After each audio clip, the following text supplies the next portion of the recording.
Chapter 3 of The Jungle Book by Rudyard Kipling. Kaa's Hunting, Part 1. His spots are the joy of the leopard, his horns are the buffalo's pride. Be clean, for the strength of the hunter is known by the gloss of his hide. If ye find that the bullock can toss you, or the heavy-browed sambur can gore, ye need not stop work to inform us, we knew it 10 seasons before. Oppress not the cubs of the stranger, but hail them as sister and brother. For though they are little and fubsy, it may be the bear is their mother. There is none like to me, says the cub in the pride of his earliest kill. But the jungle is large, and the cub he is small. Let him think, and be still. Maxims of Baloo. All that is told here happened some time before Mowgli was turned out of the Seeonee wolf pack, or revenged himself on Shere Khan the tiger. It was in the days when Baloo was teaching him the law of the jungle. The big, serious old brown bear was delighted to have so quick a pupil, for the young wolves will only learn as much of the law of the jungle as applies to their own pack and tribe, and run away as soon as they can repeat the hunting verse: feet that make no noise, eyes that can see in the dark, ears that can hear the winds in their lairs, and sharp white teeth. All of these are the marks of our brothers, except Tabaqui the jackal and the hyena whom we hate. But Mowgli, as a man-cub, had to learn a great deal more than this. Sometimes Bagheera the black panther would come lounging through the jungle to see how his pet was coming on, and would purr with his head against a tree, while Mowgli recited the day's lesson to Baloo. The boy could climb almost as well as he could swim, and swim almost as well as he could run. So Baloo, the teacher of the law, taught him the wood and water laws, how to tell a rotten branch from a sound one, how to speak politely to the wild bees when he came upon a hive of them 50 feet above ground, what to say to Mang the bat when he disturbed him in the branches at midday, and how to warn the water snakes in the pools before he splashed down among them. None of the jungle people like to be disturbed, and all are ready to fly at an intruder. Then, too, Mowgli was taught the stranger's hunting call, which must be repeated aloud till it is answered, whenever one of the jungle people hunts outside his own grounds. It means, translated, "Give me leave to hunt here, because I am hungry," and the answer is, "Hunt then for food, but not for pleasure." All this will show you how much Mowgli had to learn by heart, and he grew very tired of saying the same thing over 100 times. But, as Baloo said to Bagheera one day, when Mowgli had been cuffed and run off in a temper, a man's cub is a man's cub, and he must learn all the law of the jungle. "But think how small he is," said the Black Panther, who would have spoiled Mowgli if he had had his own way. "How can his little head carry all thy long talk?"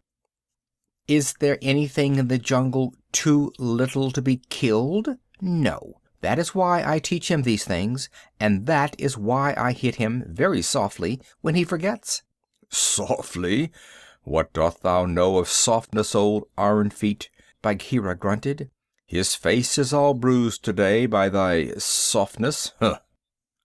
Better he should be bruised from head to foot by me who love him, than that he should come to harm through ignorance," Baloo answered very earnestly. "I am now teaching him the master words of the jungle, that shall protect him with the birds and the snake people and all that hunt on 4 feet, except his own pack. He can now claim protection, if he will only remember the words, from all in the jungle. Is not that worth a little beating?" "Well, look to it then that thou dost not kill the man-cub. He is no tree trunk to sharpen thy blunt claws upon. But what are those master words? I am more likely to give help than to ask it." Bagheera stretched out one paw and admired the steel-blue, ripping chisel talons at the end of it. "Still, I should like to know."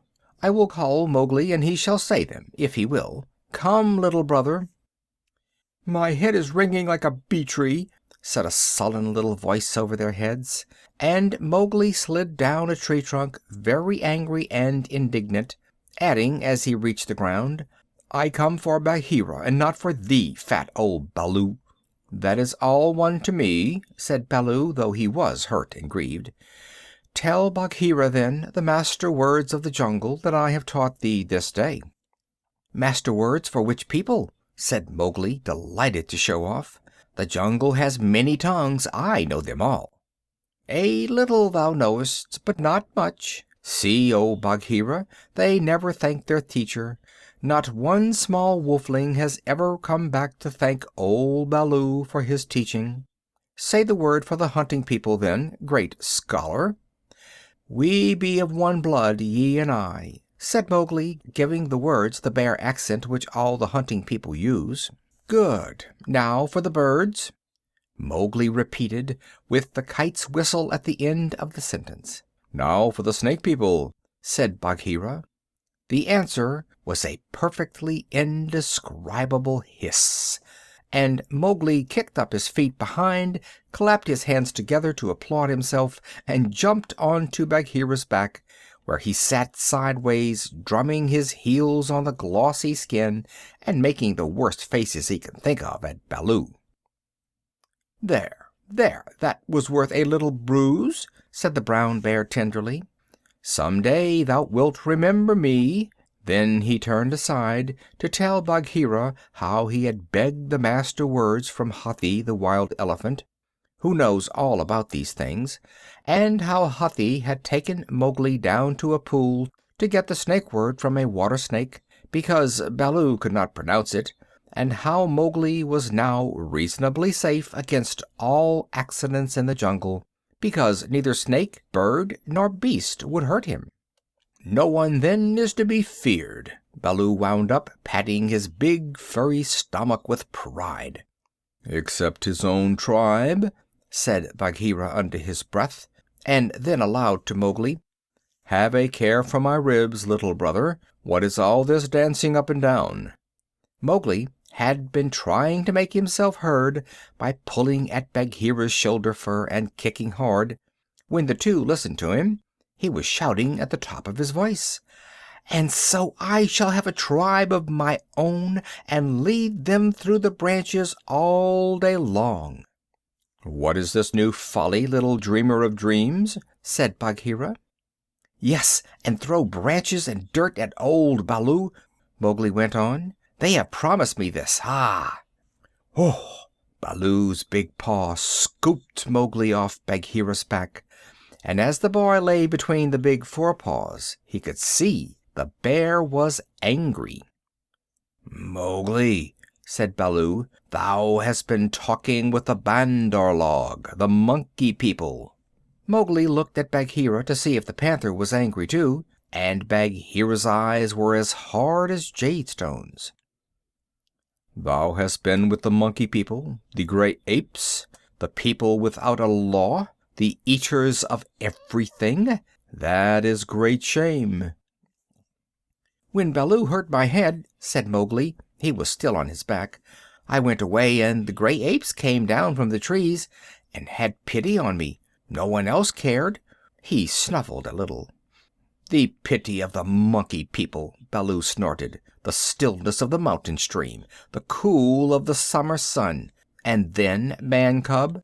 And then they gave me nuts and pleasant things to eat, and they carried me in their arms up to the top of the trees and said I was their blood brother, except that I had no tail, and should be their leader some day."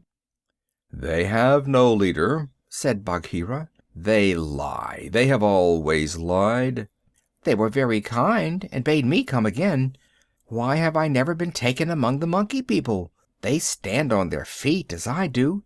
They do not hit me with their hard paws. They play all day. Let me get up, Bad Baloo. Let me up. I will play with them again." "Listen, man cub," said the bear, and his voice rumbled like thunder on a hot night. "I have taught thee all the laws of the jungle for all the peoples of the jungle except the monkey people who live in the trees. They have no law. They are outcasts. They have no speech of their own, but use the stolen words which they overhear when they listen and peep and wait up above in the branches. Their way is not our way. They are without leaders. They have no remembrance. They boast and chatter and pretend that they are a great people about to do great affairs in the jungle, but the falling of a nut turns their minds to laughter, and all is forgotten. We of the jungle have no dealings with them.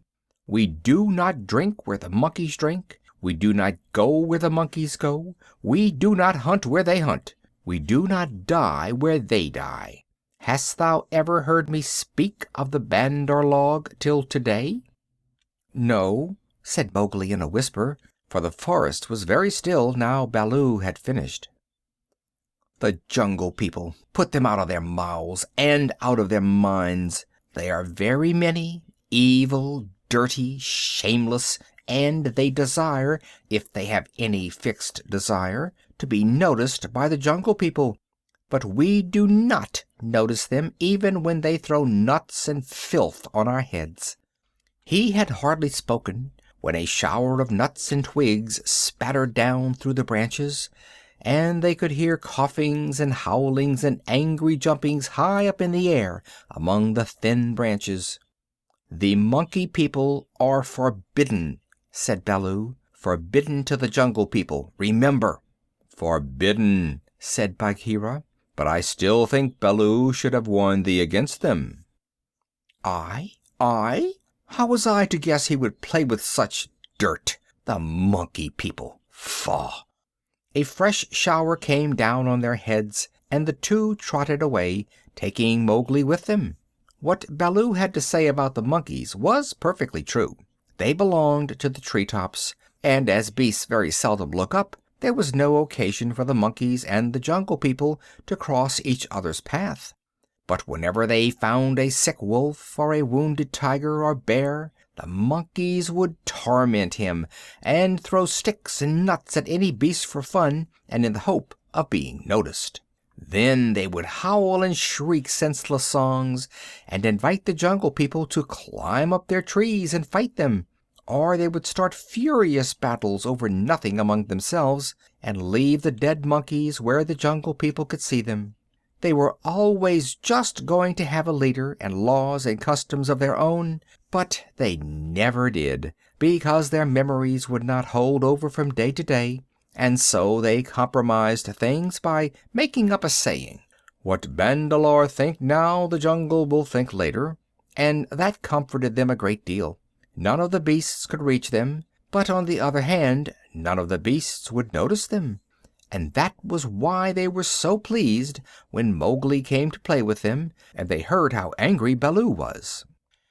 They never meant to do any more. The Bandar log never meant anything at all. But one of them invented what seemed to him a brilliant idea, and he told all the others that Mowgli would be a useful person to keep in the tribe, because he could weave sticks together for protection from the wind.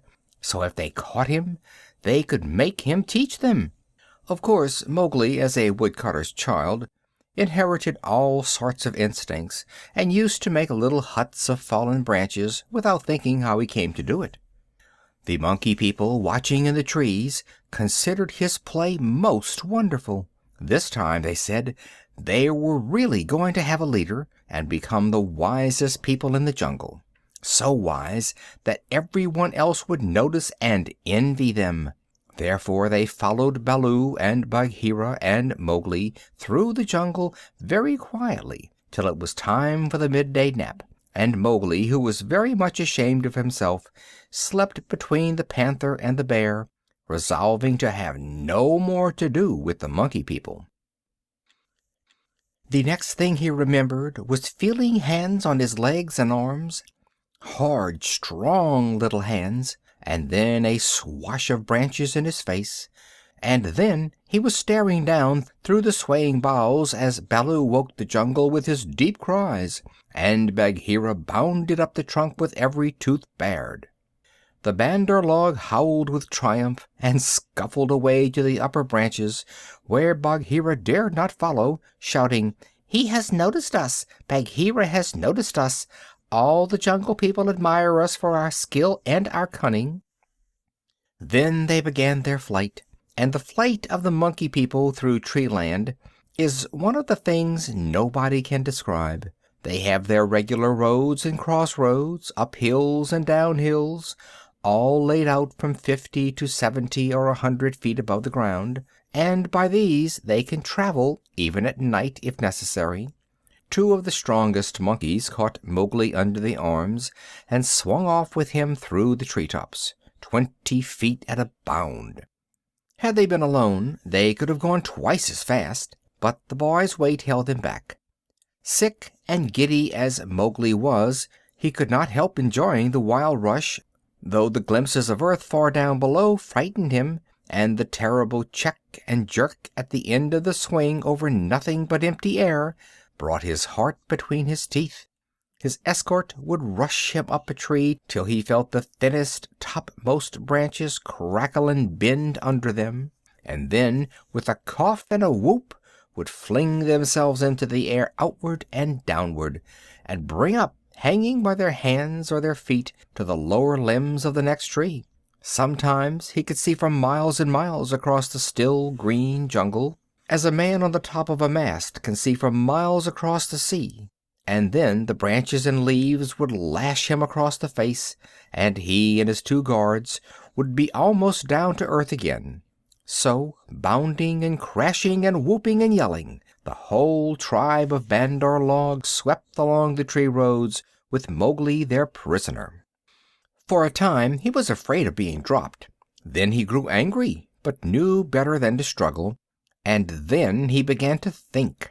The first thing was to send back word to Baloo and Bagheera, for at the pace the monkeys were going, he knew his friends would be left far behind.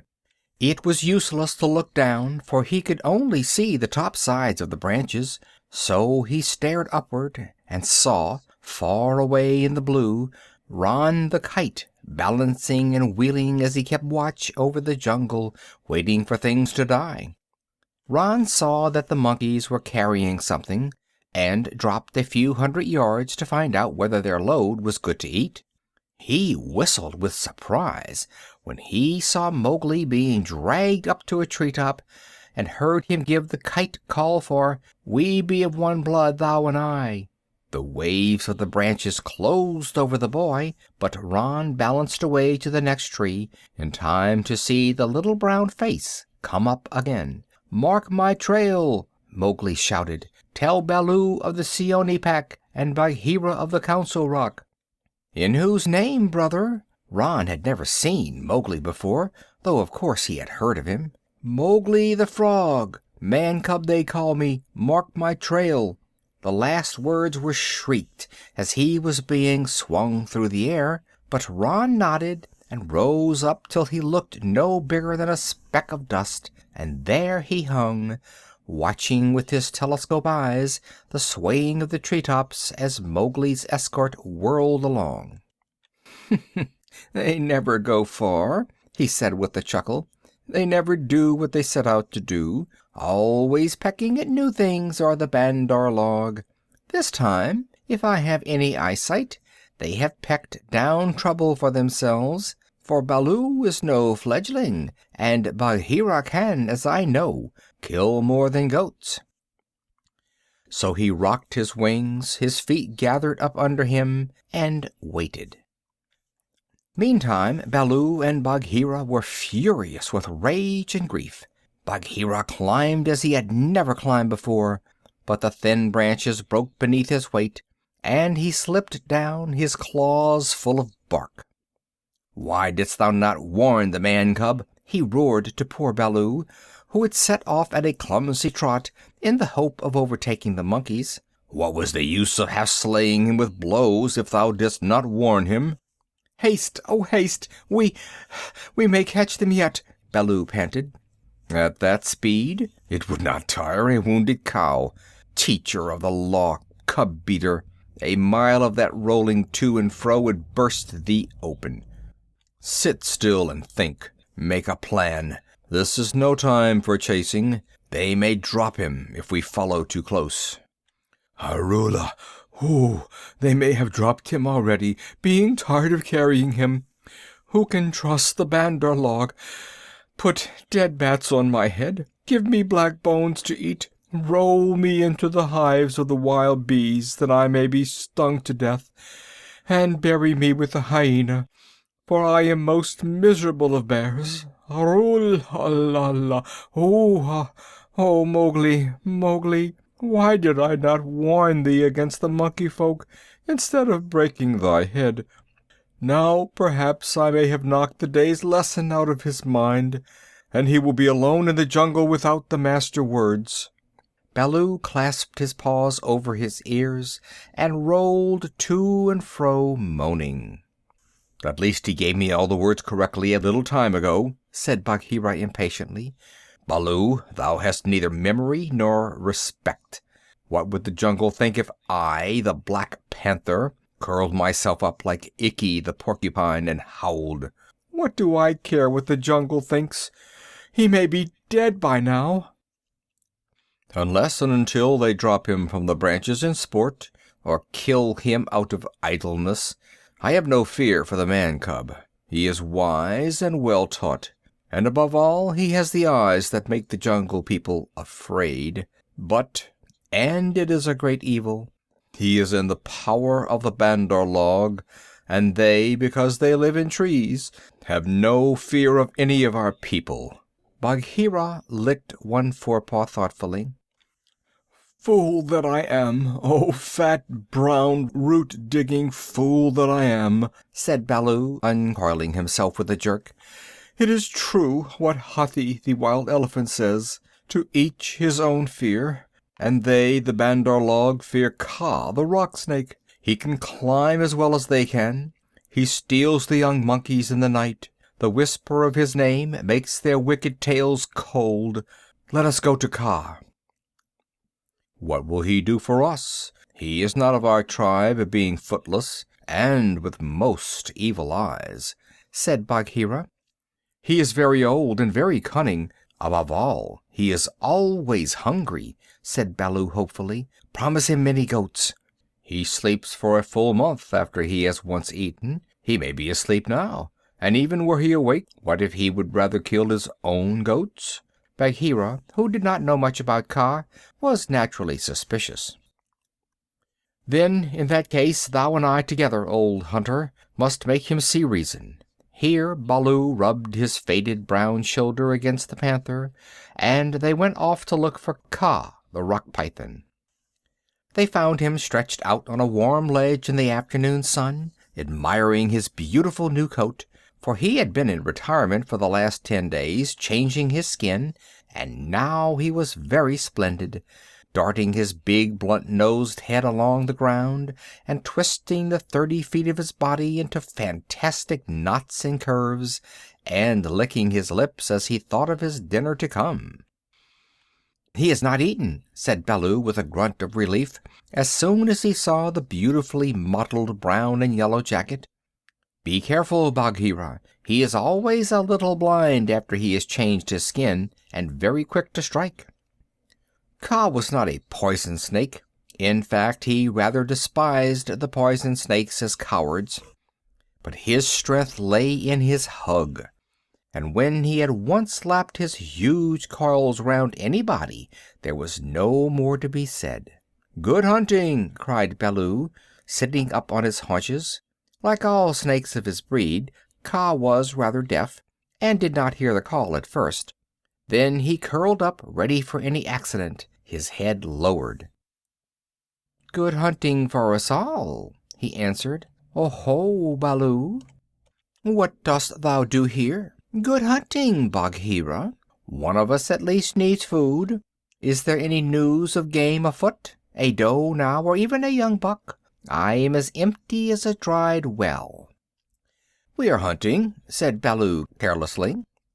He knew that you must not hurry Kaa. He is too big. Give me permission to come with you, said Kaa. A blow more or less is nothing to thee, Bagheera or Baloo, But I have to wait and wait for days in a wood path, and climb half a night on the mere chance of a young ape. Pshaw! The branches are not what they were when I was young. Rotten twigs and dry boughs are they all." "Maybe thy great weight has something to do with the matter," said Baloo. "I am a fair length, said Kaa with a little pride. "But for all that, it is the fault of this new-grown timber. I came very near to falling on my last hunt, very near indeed, and the noise of my slipping, for my tail was not tight wrapped around the tree, waked the Bandar log, and they call me most evil names." "Footless yellow earthworm," said Bagheera under his whiskers, as though he were trying to remember something. "Have they called me that?" said Kaa. "Something of that kind it was that they shouted to us last moon, but we never noticed them. They will say anything, even that thou hast lost all thy teeth, and wilt not face anything bigger than a kid, because they are indeed shameless, these Bandar log, because thou art afraid of the he-goat's horns," Bagheera went on sweetly. Now a snake, especially a wary old python like Kaa, very seldom shows that he is angry, but Baloo and Bagheera could see the big swallowing muscles on either side of Kaa's throat ripple and bulge. "The Bandar log have shifted their grounds," he said quietly. "When I came up into the sun today, I heard them whooping among the tree-tops." It is the Bandar log that we follow now," said Baloo, but the words stuck in his throat, for that was the first time in his memory that one of the Jungle People had owned to being interested in the doings of the monkeys. "Beyond doubt, then, it is no small thing that takes two such hunters, leaders in their own jungle, I am certain, on the trail of the Bandar log," Kaa replied courteously as he swelled with curiosity. "Indeed," Baloo began, "I am no more than the old and sometimes very foolish teacher of the law to the Seeonee wolf cubs, and Bagheera here—" "Is Bagheera," said the Black Panther, and his jaws shut with a snap, for he did not believe in being humble. "The trouble is this, Kaa. Those nut stealers and pickers of palm leaves have stolen away our man cub, of whom thou hast perhaps heard." "I heard some news from Ikki, his quills make him presumptuous, of a man-thing that was entered into a wolf pack, but I did not believe.